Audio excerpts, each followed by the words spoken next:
just a second time.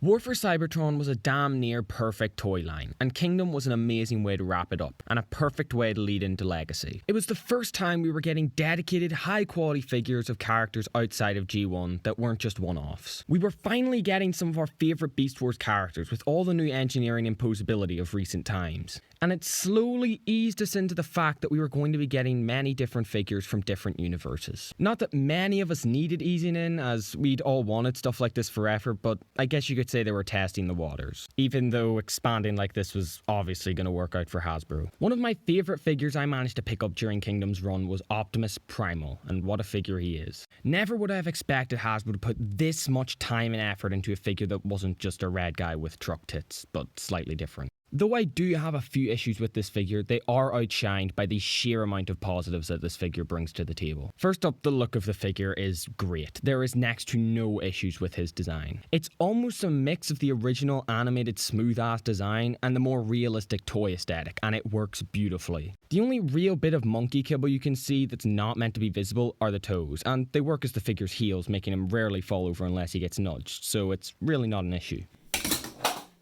Really, the only annoying issue I can find with the design is the massive trench that exists between his neck and his chest, and the gap at the bottom too. They're not terrible from most angles, and it's more of a problem in person, because in photos they're not really the focus, but whenever you can see them, you can really see them. It's not the worst thing looks-wise a figure has ever had, but it's definitely annoying, especially when it rocks back and forth when you're handling him. Other than that, overall, he looks exactly how a modern mainline Primal should. Most of the paint on the figure is on the calves and the chest, but the calf paint sadly chips really easily. Whenever you move the legs, they rub all along the inside of the crotch, and as you can tell, it's not good for the paint. It also doesn't make it too fun to pose the legs. It almost feels like you're gonna rip the legs right off because they feel so tight. This isn't the only not so good feeling posability this guy has. One of the butterfly joints is really loose. It's more of a QC issue and won't be a problem on every mold like the leg scratching will be, but it's on mine and it irritates me. The only other problems I have with the figure now is in beast mode, so let's look at how amazing the rest of the bot mode is. In all the poses I get him into, he looks insane, and he looks even better in poses with his swords. The swords are pretty much just the swords that came with the original Primal toy. The arm cannons are really nice as well if you get him into the right poses. And so do the shoulder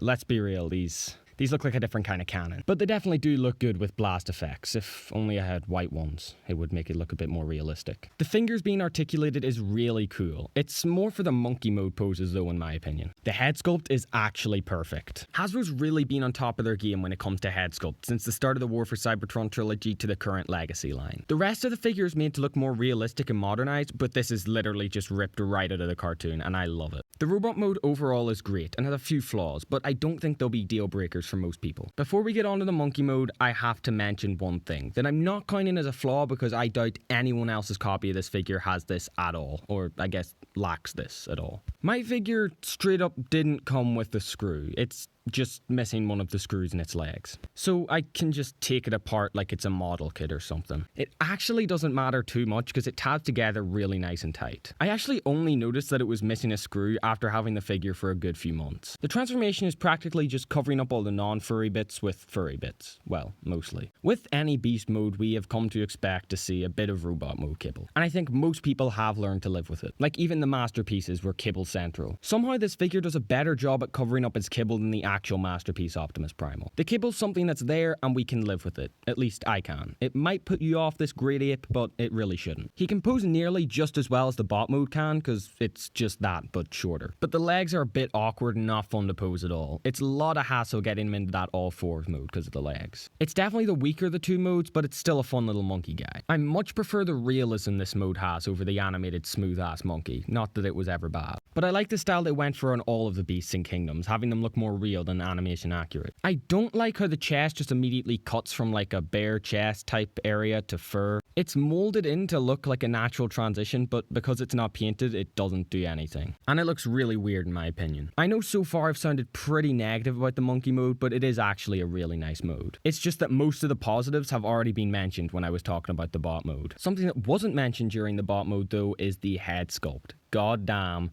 does this look phenomenal. So overall, this is a pretty good monkey robot guy. Far from a perfect figure, but it's definitely good enough to please any Beast Wars fan. And it definitely made me want to get more of the Kingdom Beast formers, and I did end up doing that. Personally, I think this figure is a solid 7 out of 10. He's a really fun little figure that I'd recommend to any Beast Wars fan. But let's be real, if you like Beast Wars, you probably already have him. So the weekly uploads seem to be going well. That's 2 in a row now, and hopefully that's not the last. Thanks for the support in the last one too, because it did far better than I expected. So if you like this video, then maybe check out my last one, or subscribe to see if I upload next week.